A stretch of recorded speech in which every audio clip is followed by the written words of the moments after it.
Breaking news, breaking news. দেশের বিভিন্ন এলাকায় এক অদ্ভুত নীরবতা লক্ষ্য করা যাচ্ছে। চায়ের দোকানে আগের মতো আড্ডা নেই, বেঞ্চে আগের মতো হাসাহাসি নেই, এমনকি দোস্ত একটু আগুন দে এই ঐতিহাসিক বাক্যটি এখন বিলুপ্তির পথে। প্রথমে ধারণা করা হয়েছিল দেশের যুব সমাজ প্রেমে ব্যর্থ হয়েছে। পরে তদন্তে জানা যায় বিষয়টা আরো ভয়াবহ, তারা প্রেমে নয়, সিগারেটের দামে ব্যর্থ হয়েছে।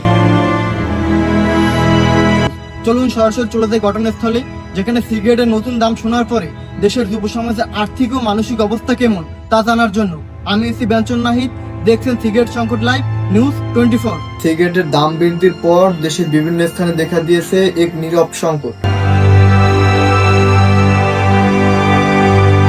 এরা একসময় স্বপ্ন দেখত কেউ ডাক্তার হবে, কেউ ইঞ্জিনিয়ার হবে, কিন্তু আজ তাদের একটাই প্রশ্ন, একটা বেঞ্চন কিনবো নাকি দুবেলা ভাত খাবো।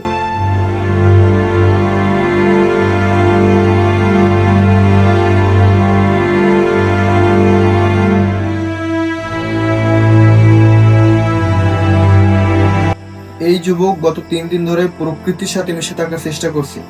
স্থানীয় সূত্রে জানা গেছে সিগারেটের বিকল্প হিসেবে সে বর্তমানে কচি গাছের স্বাদ পরীক্ষা করছে।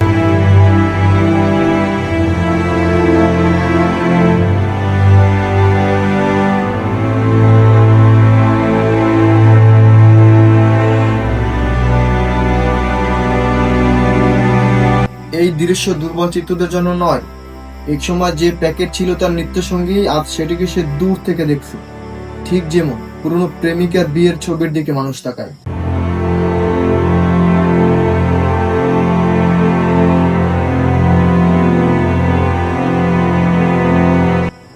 এক যুবক দাবি করছেন তিনি সিগারেট ছাড়েননি, বরং সিগারেটই তাকে ছেড়ে গেছে, কারণ বর্তমান বাজার দরে তাদের সম্পর্ক টিকিয়ে রাখা সম্ভব হয়নি।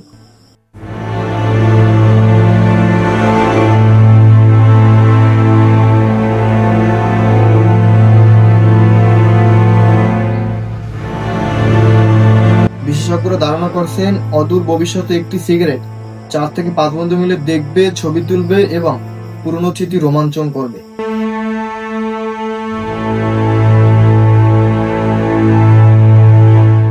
স্থানীয় এক যুবক জানিয়েছেন আগে যেখানে প্রতিদিন 1 প্যাকেট সিগারেট কিনতে, এখন সেখানে তিনি দোকানে গিয়ে শুধু দাম জিজ্ঞেস করে ফিরে আসেন।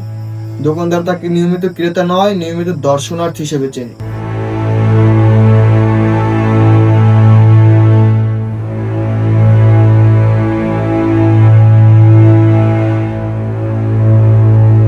দেশ এগিয়ে যাচ্ছে, দাম এগিয়ে যাচ্ছে, শুধু পিছিয়ে যাচ্ছে কিছু যুবকের স্বপ্ন আর তাদের বিকাশ ব্যালেন্স।